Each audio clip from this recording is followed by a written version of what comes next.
Assalamualaikum warahmatullahi wabarakatuh. Bertemu lagi dengan saya Ibu Dr. Anda Hajah Rikoh, guru pengajar PPKN SMK Muhammadiyah 2 Banjarmasin. Pada video pembelajaran kali ini, Ibu akan membahas mata pelajaran PPKN kelas 10, SMK, SMA, MA sederajat. Materi yang akan Ibu sampaikan pada video pembelajaran kali ini tentang kompetensi dasar 3.6 pertemuan kedua lembaga-lembaga negara menurut Undang-Undang Dasar Negara RI tahun 1945.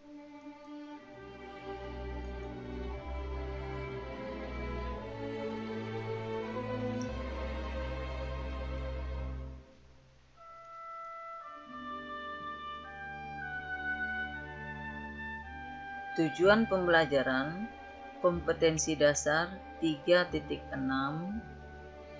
diharapkan pada akhir pembelajaran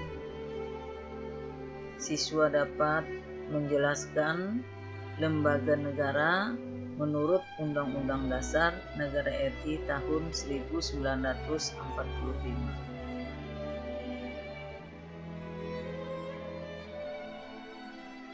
Pembahasan materi pertemuan kedua ini pada kompetensi dasar 3.6 lembaga-lembaga negara menurut Undang-Undang Dasar Negara RI tahun 1945. Baiklah, akan kita mulai pembahasan materi pada pertemuan kedua ini. Nah, di sini ada gambar, coba kalian perhatikan. Gambar ini mengilustrasikan tentang lembaga negara, DPR, DPD, DPRD, dan BPK. Keempat lembaga ini saling berkaitan dan berhubungan terkait dengan tugas dan tanggung jawabnya.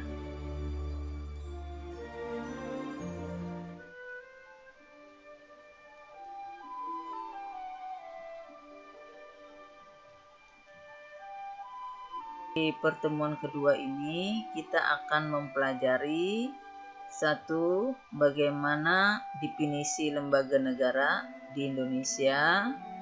Yang kedua, bagaimana lembaga negara dilihat dari hierarki atau susunannya.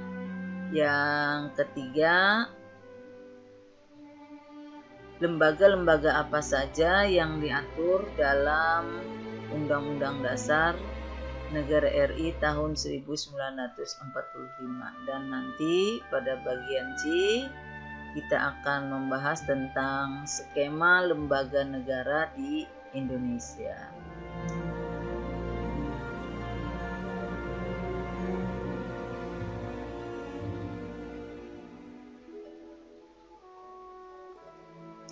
Lembaga negara di tingkat pusat dapat dibedakan dalam 4 tingkatan kelembagaan. 1. Lembaga negara yang dibentuk berdasarkan Undang-Undang Dasar.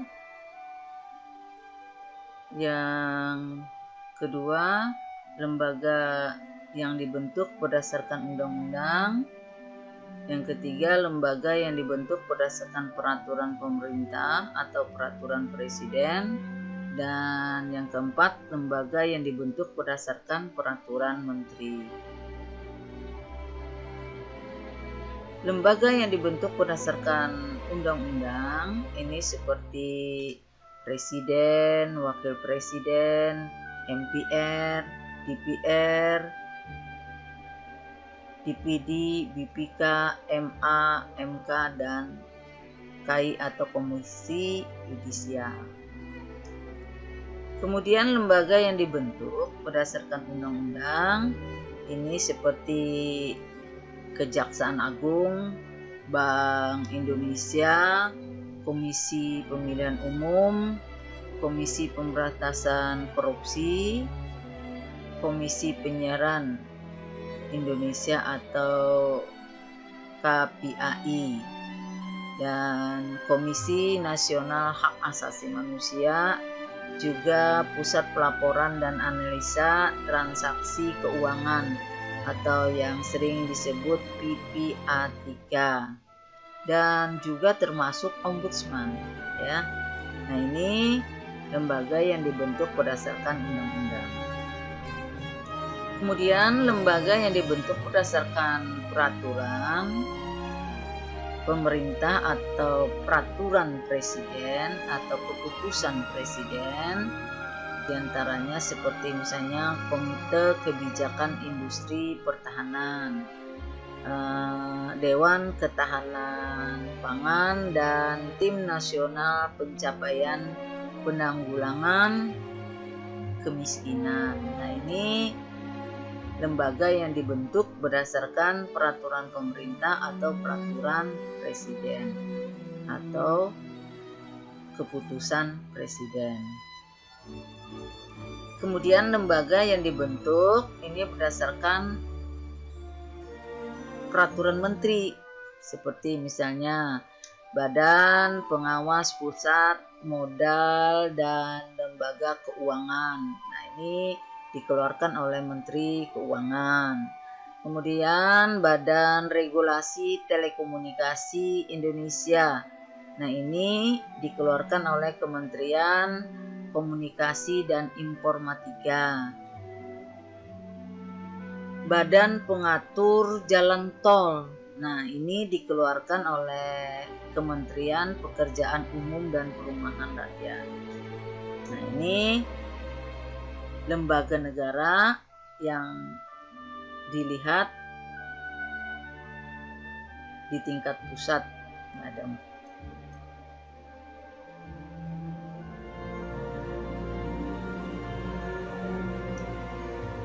lembaga negara berdasarkan hierarki atau susunan. Di sini ada 3. Pertama, lembaga tinggi negara atau yang kita sebut dengan lapis pertama. Nah, ini pada lapis pertama ini seperti presiden dan wakil presiden, Dewan Perwakilan Rakyat, Dewan Perwakilan Daerah, Majelis Permusyawaratan Rakyat, Mahkamah Konstitusi, Mahkamah Agung, dan Badan Pemeriksa Keuangan. Ini disebut lembaga tinggi negara lapis pertama. Kemudian lapis kedua atau lembaga negara. Ini seperti Menteri Negara, Tentara Nasional Indonesia, Kepolisian Negara, Komisi Yudisial, Komisi Pemilihan Umum, Bank Sentral, Komisi Nasional Hak Asasi Manusia, Komisi Pemberantasan Korupsi, dan Komisi Penyiaran Indonesia. Ini merupakan lembaga negara lapis kedua. Kemudian yang lapis ketiga atau lembaga negara lainnya dan lembaga daerah.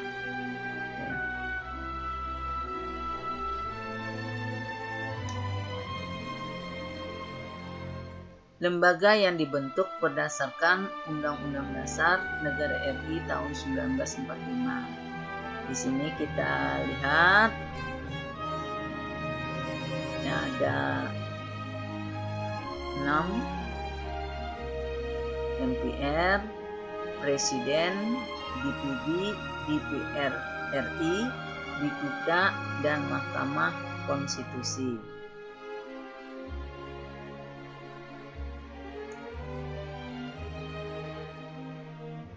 Kita lihat MPR.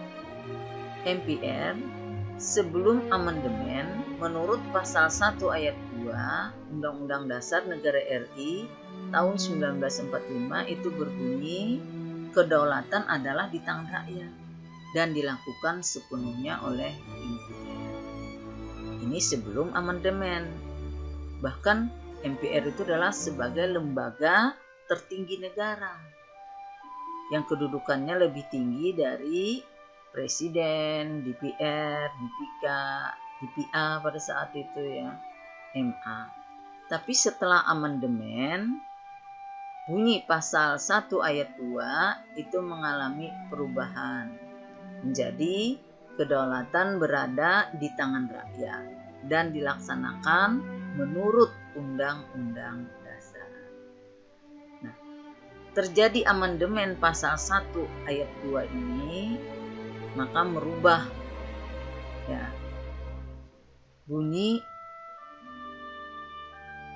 yang mengatur tentang kedaulatan negara, yaitu kedaulatan di tangan rakyat dilaksanakan menurut Undang-Undang Dasar.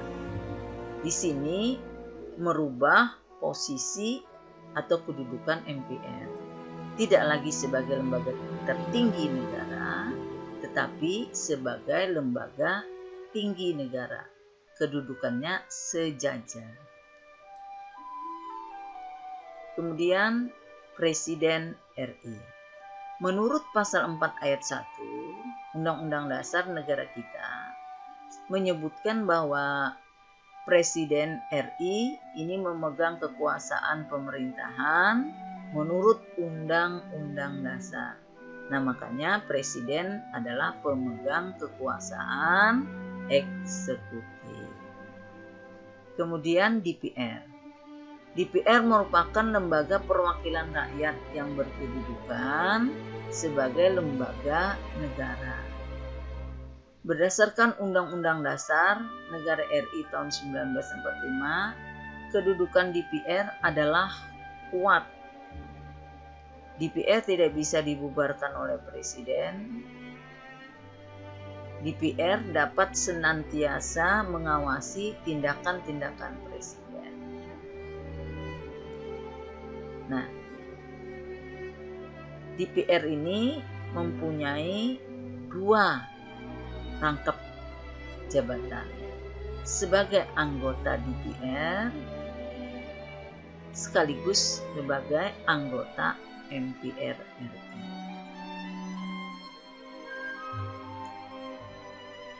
DPD.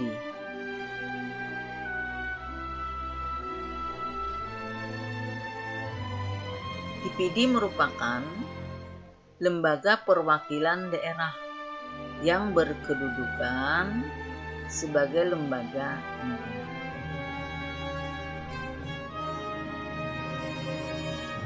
BPK adalah lembaga tinggi negara yang bebas dan mandiri dalam memeriksa pengelolaan dan tanggung jawab keuangan. Kemudian M adalah disebut sebagai kekuasaan yudikatif, kekuasaan kehakiman, dan merupakan kekuasaan yang merdeka untuk menyelenggarakan peradilan guna menegakkan hukum dan keadilan. Di sini MA maupun MK ini tidak bisa diatur, dipengaruhi oleh pemerintah. Nah, kita lanjutkan dengan skema lembaga negara dalam sistem ketatanegaraan Indonesia menurut Undang-Undang Dasar 1945 sebelum amandemen. Kita perhatikan di sini, sebelum amandemen ada lembaga tertinggi negara MPR, ada lembaga tinggi negara MA, DPK, DPR, Presiden, dan DPA. DPR ini sebagai anggota MPR.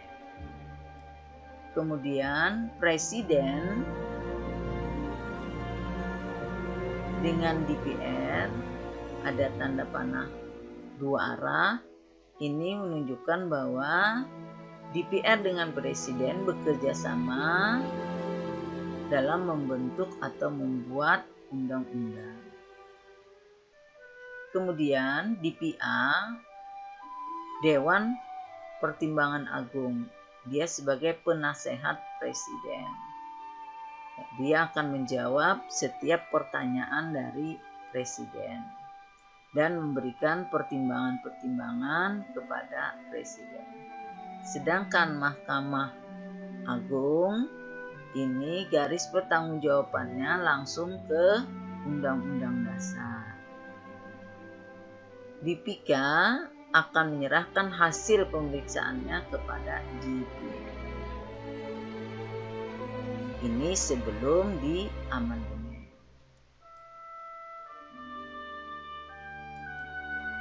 Nah, sesudah diamandemen, lembaga-lembaga negara dalam sistem ketatanegaraan menurut Undang-Undang Dasar Negara RI tahun 1945, ini kita lihat ada pemerintah pusat, ada pemerintah daerah. Di tingkat pusat, eksekutif itu Presiden.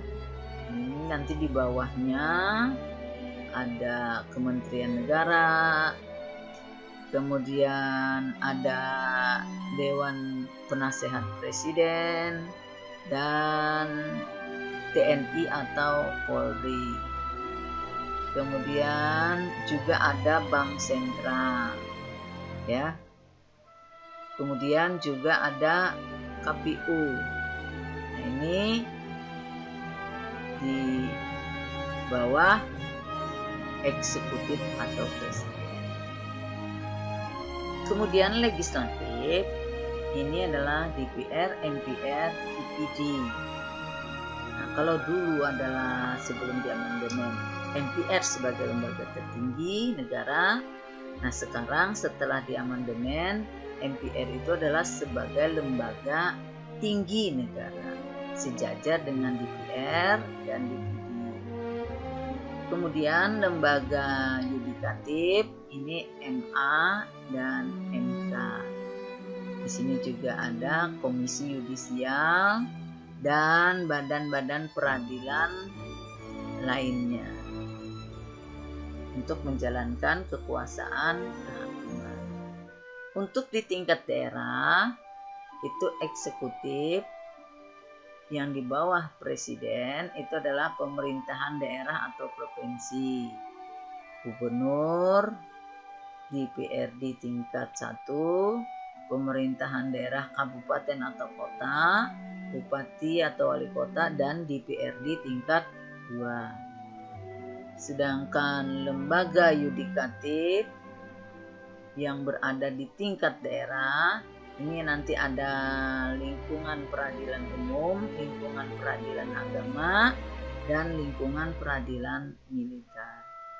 Nah, semuanya ini bekerja sama dalam menjalankan sistem ketatanegaraan Indonesia.